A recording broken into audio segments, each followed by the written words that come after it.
नमस्कार सांगने मु शिवप्रसाद टेच इन ओडिया चैनल को आपण मान स्वागत। कौन रही आज पाणीपाग अपडेट आसन से विषय जानिबा। पाणीपाग को नहीं आसी एक बड़ अपडेट पुणी आसुची आउ एक लघुचाप। तेबे आसंतो जानिबा एई लघुचाप केबे ओ केउ केउ अंचल रे यार प्रभाव पड़िबो।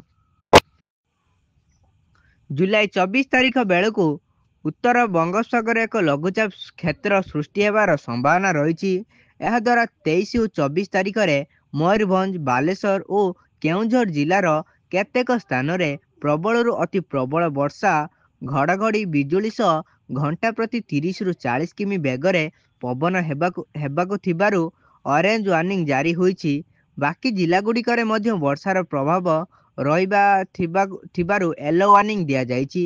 25 और 26 तारिख अधिकांश जिले में हालुकार मध्यम वर्षा सह घड़घड़ी हो पारे।